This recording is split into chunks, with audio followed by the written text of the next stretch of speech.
Welcome to new session. This is me doctor Khan Azeem और आप देख रहे हैं क्लिनिकल खान अजीम चैनल। आज हमारे पास दूसरी टॉपिक है नर्वस सिस्टम की एक डिजीज़ है, ठीक है, बहुत इम्पोर्टेंट है ये, वो है पार्किंसन। ठीक है, पार्किंसन। तो हम एंटी पार्किंसन ड्रग्स के बारे में पढ़ेंगे, ठीक है, इसकी मैनेजमेंट, इसकी पैथोफिजियोलॉजी, ठीक है, और इसकी जो ड्रग्स होते हैं उसकी सारी डिटेल हम इस वीडियो में बताएंगे, ठीक है। तो पार्किंसन डिजीज़ क्या चीज़ है, पहले इसकी डिफिनीशन करते हैं, ठीक है। तो ये क्या चीज़, इसमें क्या क्या होते हैं, तो पेशेंट की जो साइन सिम्टम होते हैं तो उसका क्या है, इसमें पहले इस फार्मूला को याद करना चाहिए, ठीक है। फार्मूला क्या है हमारे साथ, TARA, NV, ठीक है। ये फार्मूला जो है ये आप इससे याद रख सकते हो, तो इसको रिमाइंड कर सकते हो। मतलब टी से जो है ट्रेमर्स, इसको क्या होगी, ट्रेमर्स होगी, ठीक है। इस पेशेंट में ट्रेमर्स होगी, ठीक है।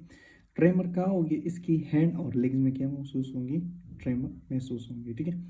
फिर इसके बाद रिजिडिटी आएगी। रिजिडिटी मीन जब तुम किसी हैंड को फ्लेक्शन करते हो, ठीक है, हैंड को फ्लेक्स करते हो, ठीक है, तो वो फ्लेक्शन या एक्सटेंशन में क्या करेगा, वो सख्त होंगे, ठीक है। इसको डिफिकल्ट होगा कि वो फ्लेक्शन करें, बाद में क्या होगा, एक्सटेंशन करेंगे। तो एक्सटेंशन में तो हो जाएगा, लेकिन फ्लेक्शन जो करेंगे उसमें क्या महसूस होगा, थोड़ा रिजिडिटी महसूस होगा, ठीक है। इसके बाद है ए का मतलब है एकाइनीजिया। इस पेशेंट को एकाइनीजिया होगा। एकाइनीजिया का मतलब क्या है, ब्रेडिकाइनीजिया, मतलब स्लो मूवमेंट करेंगे ये पेशेंट, क्या करेंगे, स्लो मूवमेंट करेंगे, ठीक है। फिर इसमें पी पी से क्या होगा, ये पोस्ट्रल होगा, ठीक है। क्या चीज़ होगा इसमें, पोस्ट्रल होगा। तो वन बाय वन में अभी ये डिस्कस करता हूँ, ये आपको समझ, ट्रेमर, रिजिडिटी और एकाइनेसिया और पोस्ट्रल आपको समझ आएंगे, ठीक है। पोस्ट्रल में जो वर्टिब्रल कॉलम होते हैं, वर्टिब्रल कॉलम, वो भी हमारे साथ कॉन्वेक्स हो जाते हैं। क्या हो जाते हैं, कॉन्वेक्स हो जाते हैं, ठीक है। फिर इसकी काजेज जो है हमारे साथ कौन कौन सी काजेज हैं, तो काजेज 80 to 90% ये अननोन होते हैं, ठीक है। इसका कोई पता नहीं होता कि ये कौन सा काजेज होता है, ठीक है। और ये जो है, ये हमारे साथ मैंने जो ट्रेमर, रिजिडिटी, एकाइनेसिया और ये जो बताया, ये मोटर न्यूरॉन के डिस्टर्बेंस से होता है, ठीक है, मोटर न्यूरॉन के डिस्टर्बेंस से होता है, ठीक है। और इसके बाद जो ये होता है, ये हमारे साथ नॉन मोटर होता है, ठीक है। ये मोटर और नॉन मोटर में मैं ये डिफ्रेंशिएट करूंगा कि रिजिड ट्रेमर ये जो आता है ये मोटर की न्यूरॉन की वजह से आते हैं, ठीक है। इसके बाद इसमें नोज आ जाता है, वोमिटिंग आ जाता है, तो वो हमारे पास जो है वो नॉन मोटर डिस्टर्बेंस है, ठीक है। तो इसके बाद मैंने ये काजेज बताए थे कि 80 to 90% ये क्या होगा, अननोन होगा। फिर ये इसकी वस्कुलर पैथोलॉजी जो है, कौन सी पैथोलॉजी, वस्कुलर पैथोलॉजी, ठीक है। तो वस्कुलर पैथोलॉजी में ये वस्कुलर डिजीज से भी हो जाते हैं, ठीक है। आपको मतलब कोई ऐसी डिजीज़ हो जो विजल से रिलेटेड हो, ठीक है, तो उस विजल के रिलेटेड डिजीज़ जो है ये आपको पार्किंसन करा सकते हैं, ठीक है। 15 to 20% ये जेनेटिकली काज होता है, ठीक है। जेनेटिकली जो है ये 15 to 20% हो सकते हैं, ठीक है। और अल्जाइमर डिजीज़ जो है ये इससे भी काज हो सकते हैं, ठीक है। ये अल्जाइमर डिजीज़ और ये डिजीज़ जो है ये तकरीबन एक डिजीज़ है, एक जैसा डिजीज़ है, ठीक है। इसके बाद इसकी ये तरफ जो आप देख लेंगे, यानी मतलब आप जो है पार्किंसन में, कि ये पार्किंसन है या हमारे पास स्ट्रोक है, क्या चीज़, स्ट्रोक। तो आप डिफ्रेंशिएट कैसे करेंगे कि ये हमारे पास पार्किंसन है या स्ट्रोक है। तो इसके लिए स्ट्रोक में हमेशा टेंडन रिफ्लेक्सेस हो जाएंगे, ठीक है, ये नॉर्मल होंगे, आई मूवमेंट नॉर्मल होंगे, प्लेंटर रिस्पांस नॉर्मल होंगे, एंड सेरिब्रल एग्जामिनेशन। ये हर पार्किंसन पेशेंट जो है ये पार्किंसन डिजीज में ये क्या हो जाते हैं, नॉर्मल होते हैं, ठीक है। और ये चार जो है ये हमारे साथ कौन सी स्ट्रोक में ये नॉर्मल नहीं होते, यानी टेंडर रिप्लेसेस नॉर्मल नहीं होते, आई रिस्पॉन्स, प्लांटर या सेरिब्रल। तो इसमें भी ट्रेमर, रिजिडिटी, एकाइनेसिया और पोस्टल जो साइंस होता है ये भी स्ट्रोक में होता है, ठीक है। तो आपको डिफ्रेंशिएट जो है वो क्या होगा, आपके लिए डिफिकल्ट होगा, लेकिन आपको ये 4 पॉइंट याद रखना चाहिए। अगर ये पॉइंट आपको आ गए तो आप फिर पार्किंसन और स्ट्रोक में डिफ्रेंशिएट कर सकते हैं, ठीक। तो ये स्ट्रोक में ये रिस्पांस जो ये नॉर्मल नहीं होती, और ये रिस्पांस जो है ये नोट कर लो, ये हमारे साथ जो है पार्किंसन में नॉर्मल होते हैं, ठीक है। पैथोफिजियोलॉजी क्लिनिकल, ये हमारे पास नॉन मोटर व्यू होता है और मोटर व्यू होता है, ठीक है। इसमें हमारे साथ आप देख लो, एक है फोर ब्रेन, एक है मिड ब्रेन, एक है हाइंड ब्रेन, ठीक है। तो पूर ब्रेन एक हिस्सा लेते हैं किस चीज़ का, ब्रेन, ठीक है, एक पूर ब्रेन का हिस्सा लेते हैं, ठीक है। एक मिड ब्रेन है, ये हाइंड ब्रेन है। तो पूर ब्रेन का एक दिमाग का एक हिस्सा लेते हैं, इसको हम बोलते हैं पूर ब्रेन। तो इसमें डाइनसिप्लाइन जो है, basal ganglia, diencephalon basal ganglia, substantia nigra, ठीक है। ये पार्ट अब क्या है, कंपेक्टा, क्या है कंपेक्टा, और ये पार्ट अब क्या है, रेक्टिकुलर्स, ठीक है। तो पार्ट ऑफ कंपेक्टा जो है, इससे क्या सिक्रेट हो सकते हैं, डोपामिन, क्या सिक्रेट होता है, डोपामिन सिक्रेट होता है, ठीक है। Diencephalon basal ganglia, substantia nigra, part of compacta, और पार्ट ऑफ रेक्टिकुलोसा से गाबा जो रिसेप्टर होते हैं। तो ये यहाँ पर गाबा के रिसेप्टर होते हैं, और गाबा जो गाबा जो है वो इससे क्या हो जाते हैं, सिक्रेट हो जाते हैं, ठीक है। यहाँ से डोपामिन सिक्रेट हो, यहाँ से गाबा सिक्रेट होता है, यहाँ पर गाबा रिसेप्टर है, ठीक है।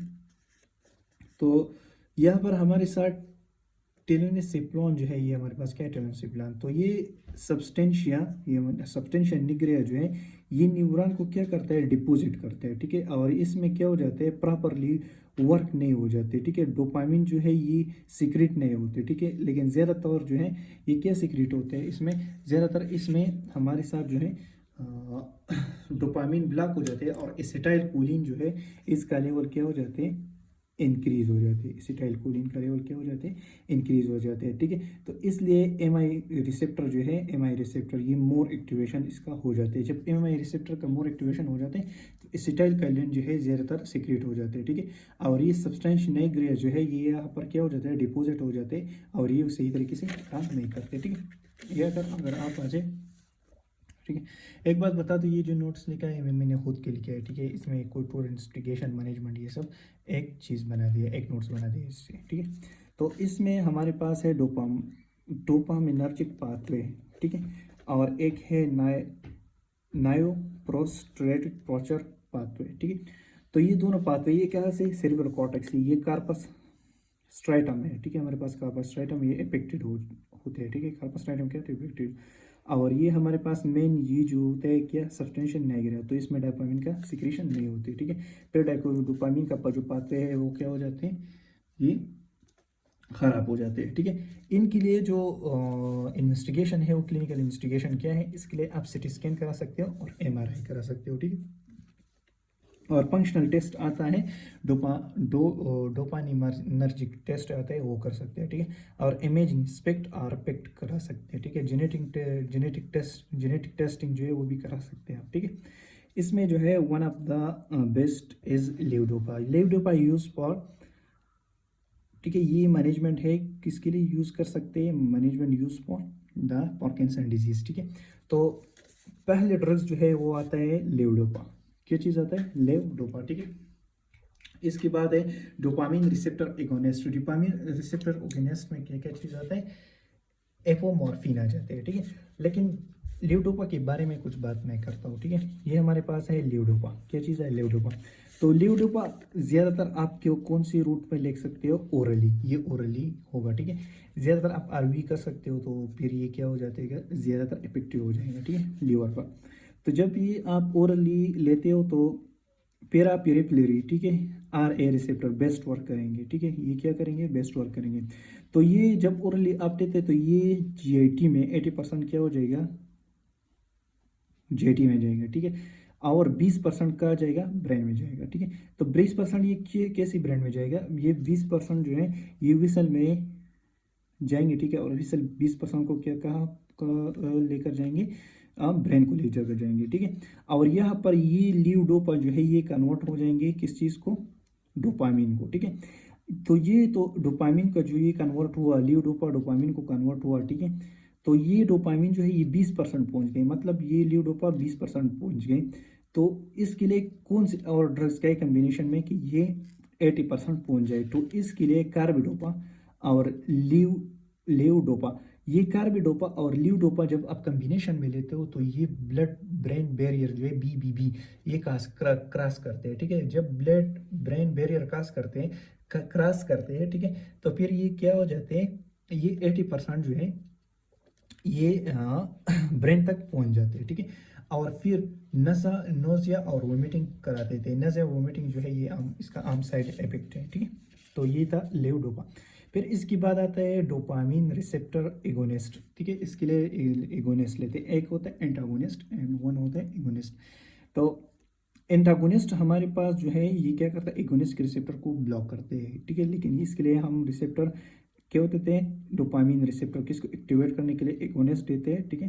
तो फिर क्या करें कि एपोमॉर्फिन, तो ये कि हमारे पास एपोमॉर्फिन बहुत ड्रग्स है, बहुत यूज़ होता है, कॉमनली यूज़ होता है, तो ये देते हैं।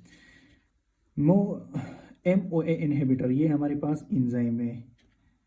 COMT कोमेट इनहिबिटर ये भी हमारे साथ इंजाइम है। ये दो इंजाइम्स हैं, ठीक है। तो ये हमारे पास क्या काम करता है, ये इंजाइम वहाँ पर मौजूद होते हैं, ठीक है। और ये इंजाइम जो है उसको बढ़ाने में, डोपामिन के बढ़ाने में क्या करते हैं, मदद करते हैं कि ज़्यादातर डोपामिन भी ना बढ़ जाए, ठीक है। अगर ज़्यादातर बढ़ जाए तो फिर ये एंजाइटी कस करती है, ठीक है। तो सेलेग्लिन और फिनालिजिन जो है ये हम देते हैं, ठीक है। केमो इनहिबिटर जो है टेलेकोपान देते हैं, ठीक है। और एमेटाइडिन, इसको लिए एक और ड्रग्स देते हैं एमेटाइडिन। तो एमेटाइडिन ब्रेडिकाइनेजिया में अच्छा काम करते हैं, ठीक है। और एंटी कोलिनर्जिक हम कौन से देते हैं, बेंजोट्रोफिन देते हैं, ठीक है। एंटी कोलिनर्जिक यानी कोलिनर्जिक रिसेप्टर के खिलाफ काम करे। कोलिनर्जिक रिसेप्टर के खिलाफ क्यों काम करे, वहाँ पर एसिटाइलकोलिन जो थी वो बहुत बढ़ गई थी, मतलब यहाँ पर इंक्रीज ऑफ एसिटाइलकोलिन जो है बढ़ गई थी। और हमारे पास सब्सटेंशिया नाइग्रा जो है वो क्या होता है, स्टॉप होता है। तो इसलिए हम ये एंटी कोलिनर्जिक देते हैं बेंजोट्रोपिन, ठीक है। इस आप सर्जरी भी कर सकते हैं, फिजियोथेरेपी भी कर सकते हैं, कोपेशनल स्पीच थेरेपी भी इसकी कर सकते हैं, ठीक है। तो आज के टॉपिक हमारा था ये एंटी पार्किंसन डिजीज, ठीक है। तो चैनल को सब्सक्राइब करें और बेल आइकन को भी दबाए के आने वाले जो वीडियो हैं आपको मिल जाए, ठीक है। और मैं डिस्क्रिप्शन में अपना सारा जीमेल और व्हाट्सअप वगैरह सब दे दूँगा, ठीक है, डिटेल। अगर कोई भी क्वेश्चन पूछना हो तो उसमें पूछ सकते हो, जीमेल में भी पूछ सकते हो, ठीक है। तो मिलते हैं नेक्स्ट सेशन में। अल्लाह हाफिज़।